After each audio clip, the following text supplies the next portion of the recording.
Jags win fifth straight with 2010 road win over the Steelers. And if you like what they're doing in Philadelphia, you'll love what they're doing in Jacksonville.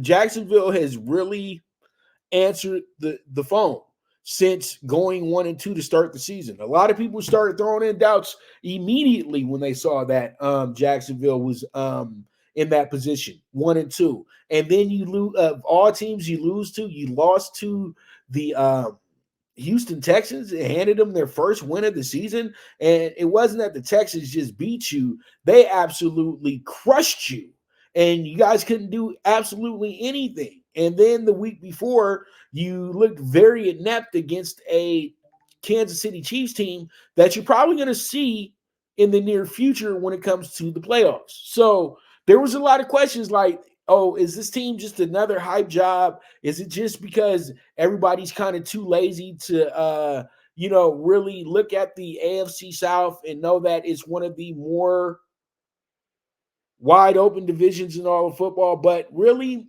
we knew that the Jaguars just pretty much needed to probably get some motivation or get the right guys healthy. There's a lot of things that factor into the first month of the season. Well, they took a trip to Europe and they pretty much spent 2 weeks in Europe, half of a month, and they won 2 games in a row. One of those wins was against the Bills, and that was a huge win because that was a confidence boost. They go into the last few weeks, they've been absolutely a gem of a team. They beat New Orleans in New Orleans on short rest Thursday night football. They also got a good win against they also got a really good win. I got to look it up.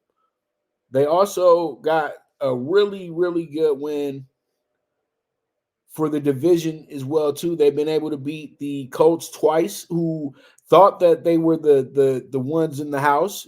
They got a good win over an Atlanta team who was first place for the moment in the South. So there's a lot of things that play into this team being really, really exceptional this year. They are really top tier. And I will go out on a limb right now and say this. When you look at their schedule and compare it to Kansas City, you would say that Jacksonville probably is, at this point going into week 9, the best team in the AFC. Even though you know that the team that is the leaders of the clubhouse is the Chiefs. But we're talking about right now. And if I was to put those two teams against each other next week, I would think the Jaguars would win that game, unlike in week 2, because you had a Chiefs team avenging their first loss of the season. Now you got teams that are a little comfortable. So when it comes to the playoffs this year, you have to watch out for Jacksonville as long as they're healthy, okay? And Jacksonville yesterday proved that they can beat you offensively or they can beat you defensively. Trevor Lawrence continues to put his name in the MVP consideration. 292 yards, 24-32, 75% completion percentage. He only had one touchdown, but he had a 100 QBR, 100 right on the nose QBR yesterday. Travis Etienne, who leads the NFL in carries, once again gets himself 79 yards yesterday. And he was key. He was key because he kept that clock moving for this team. Evan Ingram had one of the bigger catches of the game, and he finished up with 10 receptions and 88 yards. Ridley was able to get busy as well, too. He had 6 catches for 83 yards, and he had been an enigma for a while as well. But then Travis Etienne was the one who broke the camel's back yesterday with a beautiful catch and run. And it was absolutely amazing. It was a tremendous situation.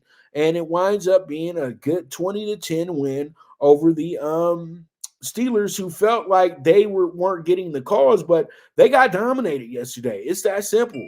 Their quarterback got sacked 3 times. Mitch Trubisky had to come in the second quarter. They got sacked 3 times. And then you had a few turnovers by the Steelers as well, too. They had 2. They only ran the ball 18 times. So that's right there in itself telling you that, the Steelers got to fix that situation. They threw the ball 43 times, and it was a driving rainstorm. Come on. You know what I mean? And you have 261 yards in total. and it's just wasn't good. They only converted 3 first downs, and they were converted no fourth downs. It was just a bad offensive day. And this team has ran into that a lot this season. That's why they can't afford having penalties. That's why they can't afford having turnovers. There's a lot of things that factor into all these Steeler losses. You know what I mean? And the Steelers now 4-3, second place. A few weeks ago, they were in first place in the division. Now they're in second place, actually tied for second place with the Browns and the Bengals. And once again, they play in the toughest division in all of football. Everybody has a winning record in the North. So it's only going to get much tougher for them. When you look at the Jaguars, though, you just know that they kind of, I know why everybody was very gung ho about picking them as the winners of the South. I'm looking at their next few games after their bye week this week. They're going to play San Francisco, who's coming off of a bye. They're playing Tennessee, and then they're going to play Houston. Those are the rest of the games for this month. When you look at those two games after San Francisco are the most important games of the month for them because they have to win, keep the division going forward. That's the whole thing, because you don't want to slow up and have Tennessee catch you, because Tennessee found something in the water, and it is what it is. We move forward. Let's go ahead and jump into our next, and that's going to be this. That's going to